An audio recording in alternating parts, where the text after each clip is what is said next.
I'm standing on the rim of the Black Canyon of the Yellowstone River in north central Yellowstone National Park. And across the canyon, beyond up that way, is the watershed of the Hellroaring Creek, which flows down into the shadows of Hellroaring Mountain. And that's the area for the next map for WolfQuest Anniversary Edition. This will be a DLC map. DLC purchases are very important to helping fund game development for WolfQuest in general and the Saga especially. And we're hiking over there today to check it out, see what things look like. But first, of course, we have to get across Black Canyon, which looks a bit difficult, but fortunately the National Park Service is here to help. So this bridge was built by humans, of course, but turns out animals like it too, and they'll use it to get across the Black Canyon. So this bridge will be in the new game map, and you can use it to get back and forth as well.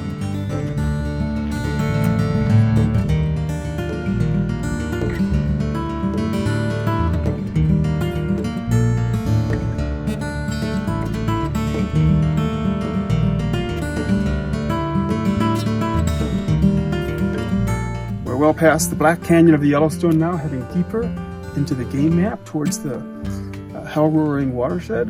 And this little patch of trees and boulders and glacial erratics, the Yellowstone Environmental Education Program brings groups of kids down here, and they started calling this the Enchanted Forest. I think that's a pretty cool name. I think we'll put that on the map. It's a small pocket of trees, and we're about to head out into the open, into the sagebrush-steppe environment here, and moving deeper into the Hellroaring watershed.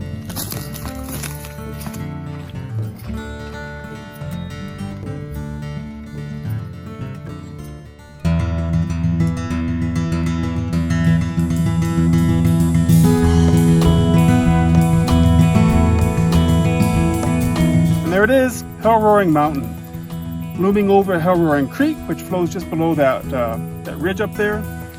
And this will be the centerpiece of the map. You can go all the way around Hellroaring Mountain. You might be able to climb to the top. You know, this is the only mountain in Yellowstone that's made of granite. Yellowstone is almost entirely volcanic in its geology, from eruptions over the millions of years that get compressed and metamorphized and transformed in various ways. But somehow Hellroaring Mountain has survived all that. It was formed of magma underground, and so forms and cools very differently than eruptions that get out into the air. And it's the only one like this in the park. So one of our goals today is to get closer and see what those rocks look like.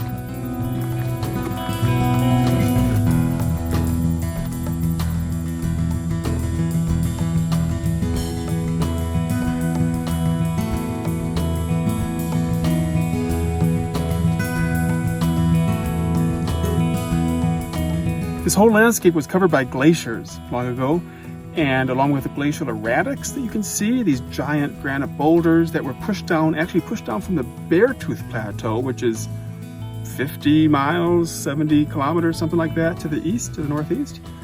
It also formed things like, this is a kettle. As the glaciers moved through, a big chunk of ice got buried under the sediment that was also pushed along by the glacier.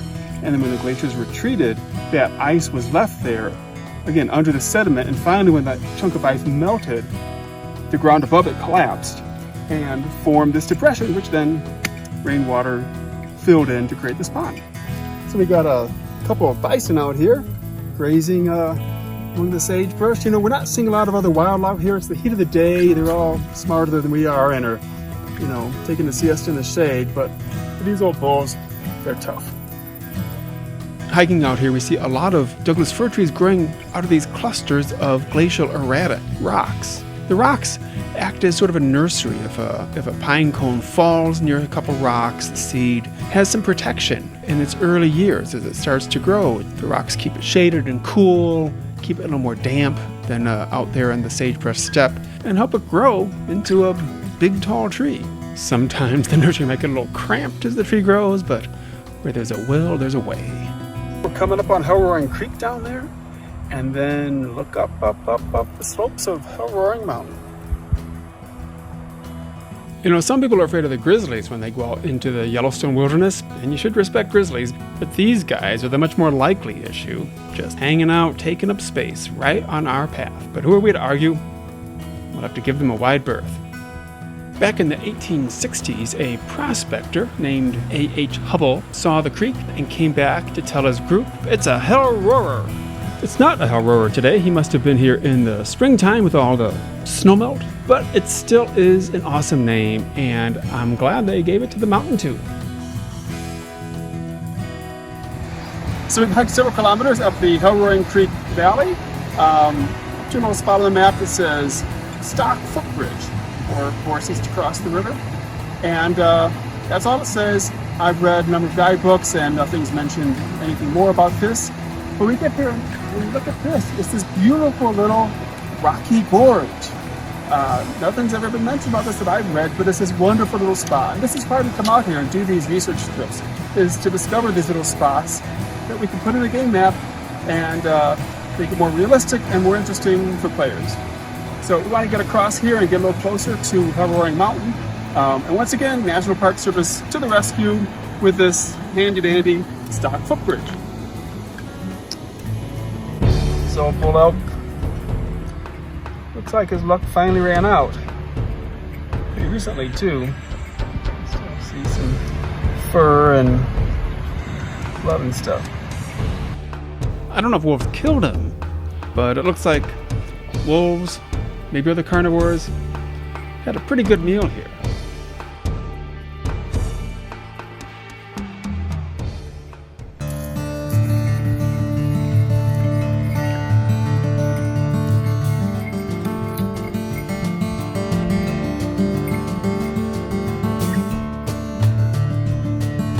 So we reached the base of Hellroaring Mountain.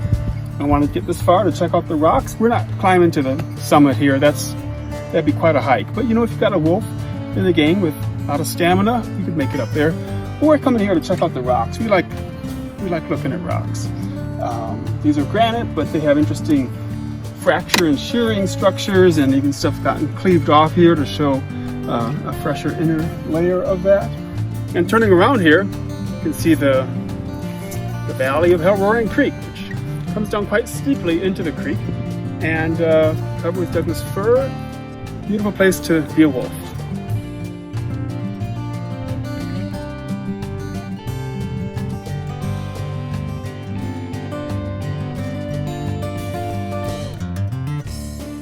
Have a quiet spot on Hellroaring Creek, and this is about as perfect of a spot as you can get for a little lunch break.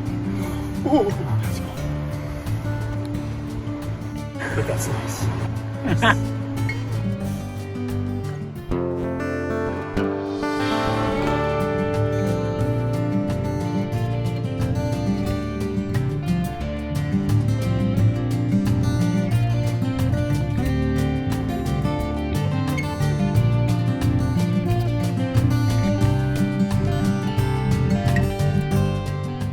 And there it is, Hellroaring Mountain. What was I going to say? This whole landscape was covered by glaciers a long time ago, don't ask me when. Yellowstone is largely or almost entirely volcanic from many eruptions over the thousands or millions of years, whatever it is.